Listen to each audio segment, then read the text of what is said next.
From the morning reading, the Qs make new all-time closing high as real estate, healthcare rise, and financials and semiconductors pause.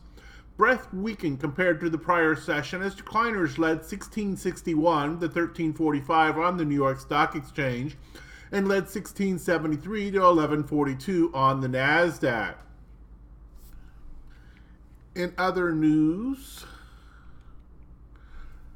not much movement since early December. On December the 7th, stocks surged to one of the largest gains in months, closing at new all-time highs, and haven't gone much of anywhere since. The S&P 500 has coiled into a high-to-low range of less than 1.5%, one of its smallest in years. When a month-long period of tight consolidation has come after other multi-year highs, stocks actually struggled in the shorter term but did well in the medium term. The non-farm payroll report is Friday. It's one of the few economic reports that can have an impact on markets for more than a few minutes. Most of the others are forgotten soon after they're released. During this bull market, stocks have had a tendency to rise modestly the day of the report and then fall the days following, suggesting weakness into early next week. Sentiment on bonds is shifting. Pessimism has been rampant, and that is starting to finally ease. On a short-term basis, the optimism index on TLT has jumped above 90 for the first time since July. As always, how a market reacts to short-term extremes is a decent guide to its medium-term prospects. When the Optex climbed above 90 for the first time in a month, the TLT rose over the next 3 days, only 13 out of 31 times. But after those 13 exceptions, TLT continued to rally over the next 50 days 10 times, averaging 1.8% with a 2-to-1 reward to risk ratio.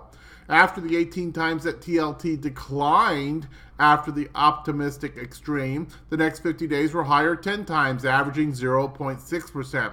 So continued buying interest in the coming days would be a good sign for bonds.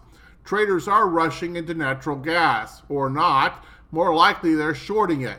The number of shares outstanding in the UNG fund jumped 10% as the fund sold off, likely due to demand from short sellers.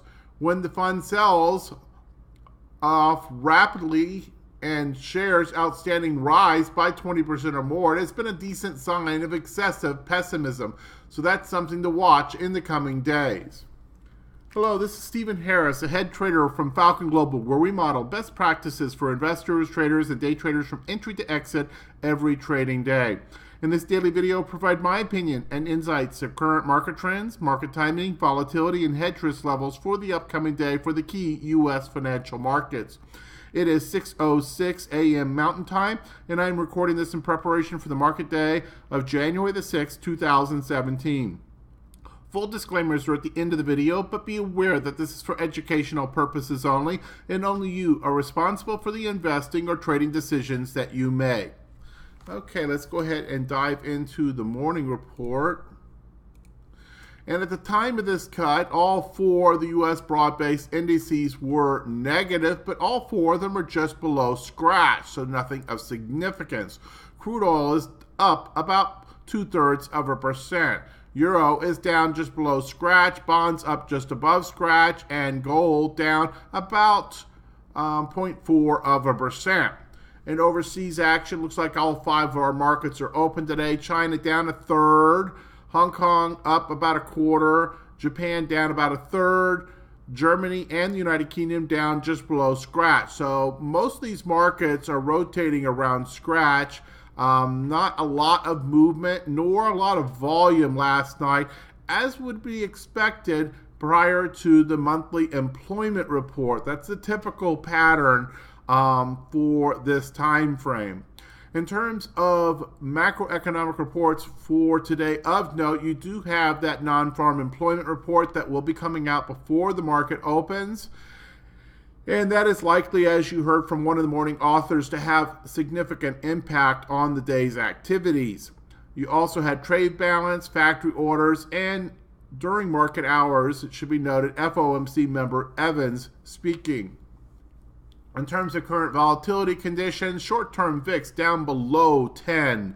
skew is just above the first threshold of warning at a 128.21.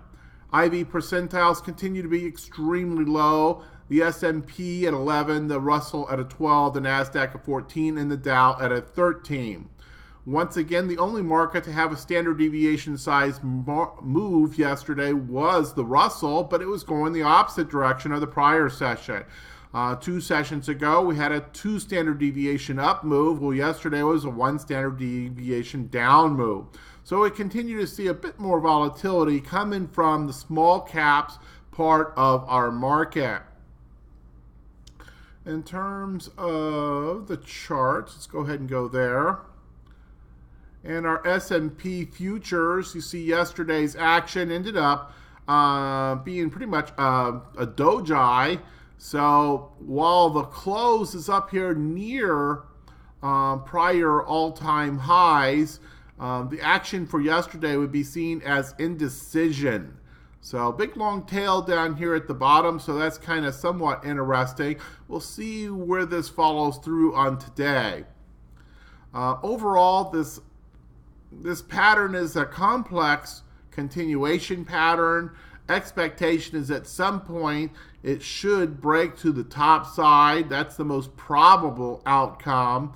But it could be possible that we have a bit of a exhaustion pattern and we might get a little larger retracement out of this. That's the lesser probability, but you got to keep that in mind as well. In terms of the Dow, very much the same pattern as your S&P. Nothing particularly of note there. NASDAQ, of course, made a larger move, and one of the morning authors mentioned about the Qs. This is the futures version of the chart, which is what we normally use in looking at these charts. And you see, indeed, we did, even on the futures, have a new closing high. We have had intraday higher prices that were higher, but new closing high on the Qs, and that's always, many people feel, the most important print of the day is that closing price, so that is of some note, and it hasn't given anything back thus far. Remember, the Qs had been relatively weaker than the other 3 indices, so the fact that it's starting to exert some strength is of some interest. The Russell, of course, has been the one that's probably been the strongest. Now, it had the weekday yesterday, the 1 standard deviation down move. So big picture, though, all this short-term action is basically a box. So you can just draw a rectangle, and really everything that happens within this box, even if it's a 1 or 2 standard deviation size move, really doesn't mean anything as long as it stays within the box. Now, if we get a breakout above or a breakdown below, that would be more meaningful. Let's take a look at the breakdown below scenario first. That would be the least likely probability, given that not only do you have a lot of short-term support here, but you have the former channel, and this went back for months and months and months until we had this big overshoot and the post-election rally, the pullback below, and then that undercut was then promptly reversed up to all new time highs. So far, that area of that trend line has supported since then. So the fact is that we would expect that this horizontal and this diagonal channel support, plus there would be multiple moving average lines, it would all be clustered up underneath here. So the fact that the Russell would break down and fall beneath all of this area of support would be somewhat not as probable unless some major news came in to drive that energy and drive that price down. Now, this happened yesterday in part because of some of the comments from the Fed, and which was read as having an impact on small caps. Well, that certainly, got it to move, but it only moved within the channel.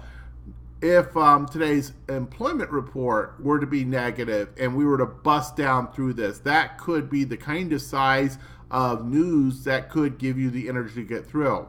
Now, albeit that being the lesser probability, the larger probability would be a breakthrough to the top. If that were to happen, then of course this would be just nothing but a continuation pattern and then a continuation of the prior trend, which is bullish. In other markets, let's take a look at crude oil. Crude oil's also been in a sideways pattern ever since it broke through its horizontal resistance, which also now seems to have turned into support. So yesterday's high, let's see here, that was yesterday's high. So it looks like we went and had, let's not make too much of this pattern right here the last 3 sessions. What I will say right now is if we were to close right where the price is right now, that would be a new closing high for crude oil. So crude oil continues to be pressured to the high side. We also have gold, of course. Gold has been in something of a counter trend retracement move. Let's take a look and see what the dollar is doing. And see, the dollar has been probably a big reason for powering that move in gold. We've had this recent weakness in the dollar, though it still hasn't done any retracement that really changes the overall trend. I suppose you could argue that this was a swing low, so that was a bit of a violation, but the bigger pattern here is this swing low and then swing high up into here. So I look at this as still just being a consolidation and within the larger pattern. A bit sloppy though. And let's take a look at bonds. Bonds also, like gold, on that retracement pattern, being powered by the dollar as much as anything else. This is starting to get a little larger, but of course we had such an extreme move to the downside. I suspect that a lot of people will be looking for opportunities to short the bond market as the opportunity presents itself, but you may have to be a bit more patient. This may be a rally that lasts a little longer than some people might like or be comfortable with. And then finally, volatility. Volatility is playing around in these really low zones. We're down below 12, so all this has basically been just noise within a normal bull range of late. That's enough on the charts for today. Let's go ahead and go to the daily report.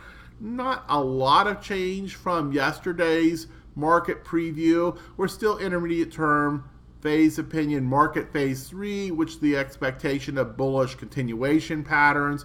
Portfolio investor posture, the 3 market timing signals that we follow, all 3 mechanical in nature. The first one from IBD, confirmed uptrend, that's bullish. The second one, GMI index, a 5 out of 6 with the buy signal in place since 11:10, that's bullish. And then the third one, stock charts decision point scoreboard, is a bit more mixed. Now, we did get a new signal yesterday on the NASDAQ, so the short term now is an agreement to the bullish side. It's kind of interesting in that the NASDAQ was the one that was the laggard coming out of the post-election rally, and only kind of lately has been the stronger index. So a bit of a change in character from recent weeks, with the NASDAQ now seemingly becoming the leader. Now, the Russell's not represented on this chart, so kind of keep that in mind. Russell certainly has also been very strong. S&P, though, mixed signals, as is the Dow.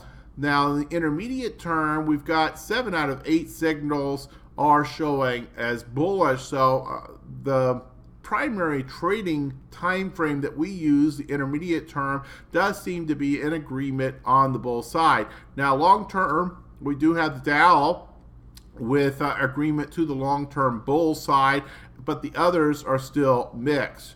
So overall consensus between these 3 different systems is bullish, though we may have some sideways choppiness kind of action, especially given how far we've moved thus far in that post-election rally. Remember, that post-election rally is the largest net size rally in history for a post-election period. The Reagan rally was actually larger, but then retraced to a larger degree at about this time frame. We're about 40 trading sessions past the election, roughly at this point.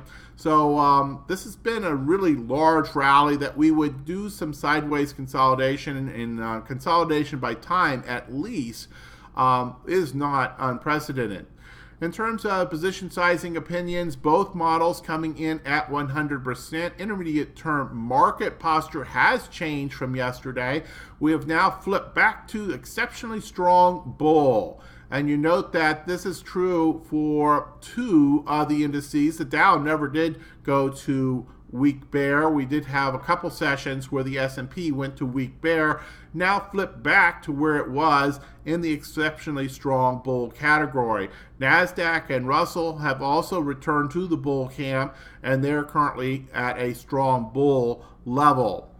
This is all supported by an exceptionally strong bullish sentiment line, so expectations are, much like what happened in recent sessions, that any weakness would be relatively short in duration and not terribly severe in absolute amount.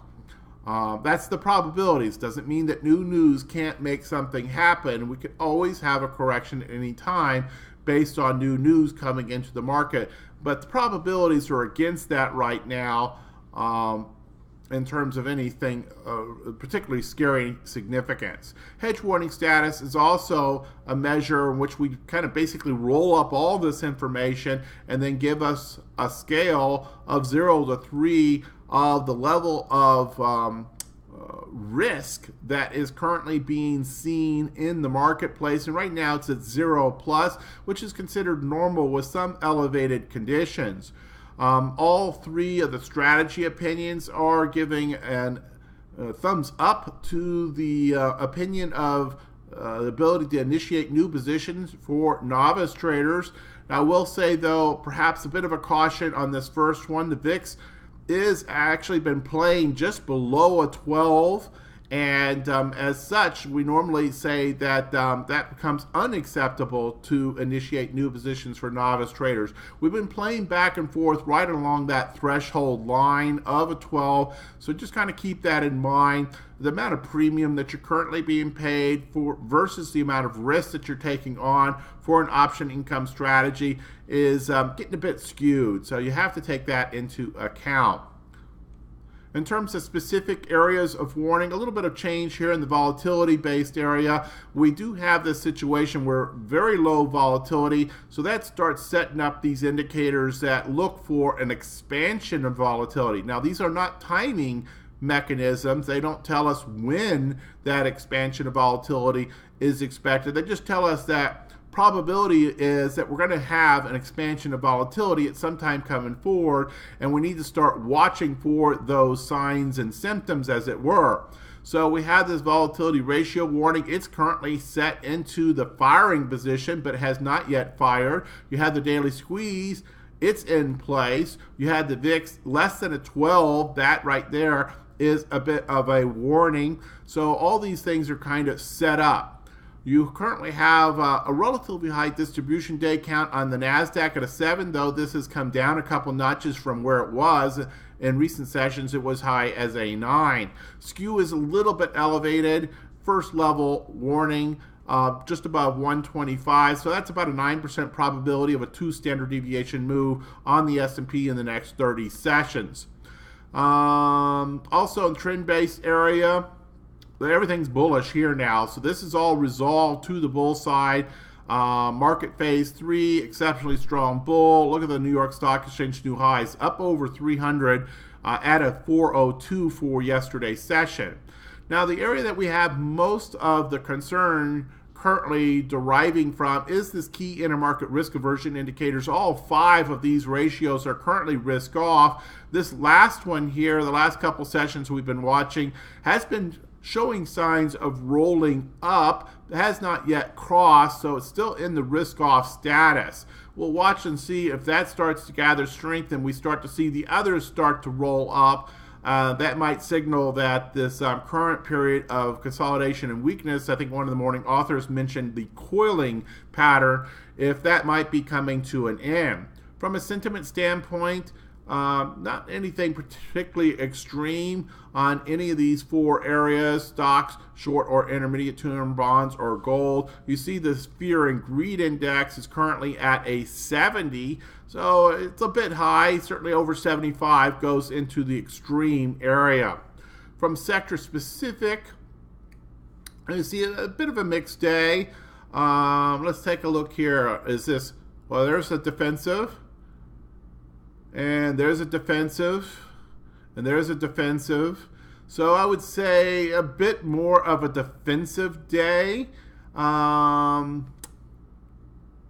Information tech, consumer discretionary are certainly risk on kind of categories. So a bit mixed, with perhaps just a little bit more of a weighting to the defensive side, whereas many of the risk on kind of sectors were the poor performers. Financials down over 1% yesterday. Industrials, energy, materials, all risk on normal sectors, all having relatively broad breadth to the negative side yesterday. And in terms of the three different time frames, market postures by sector, note the weak ones. Retail, this one had been showing some signs of improvement, but there was some, especially car and like Walmart and so forth, have been showing some interest, but that seems to have fallen off with yesterday. And then the energy, financials, industrials all falling back yesterday and pulling these market postures down. Transportation as well. Now, some of the areas that are holding up better: telecom, consumer discretionary, consumer staples, healthcare, utilities, materials, and technology. So a bit of a mixed bag here. Not really risk on or risk off would seem to be the outcome of this at this point. You see the percent change. Most of these yesterday that were negative, with the exception of financials, were not terribly significant. Financials had a bit of a negative day. Overall, though, you see financials on the 1 month performance and the 3 month performance still quite strong. So just giving back perhaps a little bit of that strength of recent. Okay, that should be enough. We've gone up over 20 minutes. I try to keep this under 20 minutes. I'm going to slide through these. If you see something of interest, just hit the pause button. You can go to the hyperlink for additional information.